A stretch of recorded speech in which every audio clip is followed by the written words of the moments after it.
नमस्कार किसान भाइयों, मैं मनोज फिर से हाजिर हूँ आपके अपने YouTube चैनल अग्री उमा में। किसान भाइयों, आज हम बात करेंगे प्याज की खेती के बारे में।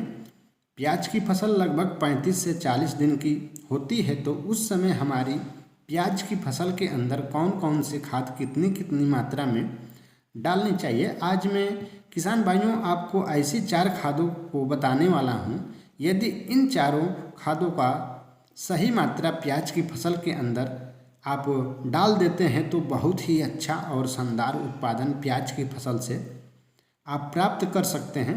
साथ ही साथ आपकी प्याज की फसल में किसी प्रकार के कीट रोग और का अटैक नहीं होगा और प्याज का कंद बड़ा होकर बिल्कुल चमकदार कंद होगा। बहुत ही सुंदर और हरी भरी आपकी फसल खेत के अंदर दिखाई देगी। किसान भाइयों, अभी तक आपने चैनल को सब्सक्राइब नहीं किए हैं तो सब्सक्राइब कर लें, जिससे वीडियो की आने वाली नोटिफिकेशन जानकारी आपको मिलती रहे। सबसे पहले किसान भाइयों, आपकी फसल की आप निराई गुड़ाई करते रहें। निराई गुड़ाई यदि आप कर देते हैं तो उसके अंदर कोई भी खरपतवार नहीं रहते हैं। यदि खरपतवार फसल के अंदर रहेंगे तो हमें काफ़ी ज़्यादा नुकसान देखने को मिलता है।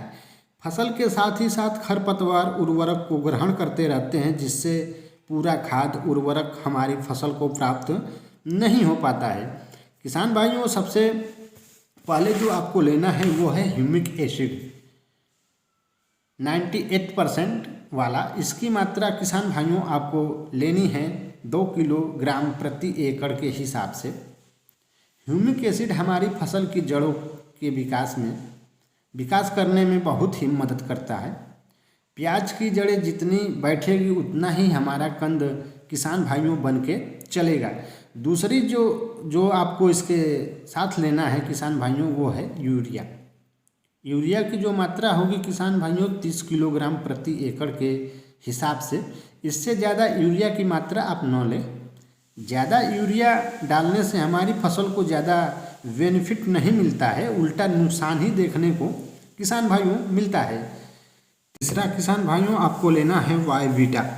वायवीटा की मात्रा आपको लेनी है 4 किलोग्राम प्रति एकड़ के हिसाब से।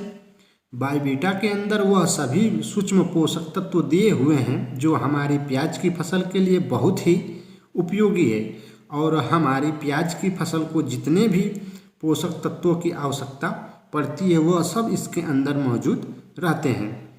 इसका उपयोग करने से कंद काफ़ी बड़ा हो जाएगा, साथ ही साथ रोग भी नहीं लगेंगे। रोग से बचने में यह भी काफ़ी मदद करता है। साथ में किसान भाइयों फसल के अंदर किसी कीट का अटैक नहीं होगा, किसी भी तरह की कोई बीमारी न लग पाए, क्योंकि जड़ में काफ़ी ज़्यादा बीमारियां लग जाती हैं। तो इन बीमारियों से बचने के लिए आप अपनी फसल के अंदर लगभग 3 से 4 किलोग्राम रेजिंट जो हमारा कीटनाशक आता है दानेदार वाला, उसकी मात्रा प्रति एकड़ के हिसाब से ले सकते हैं।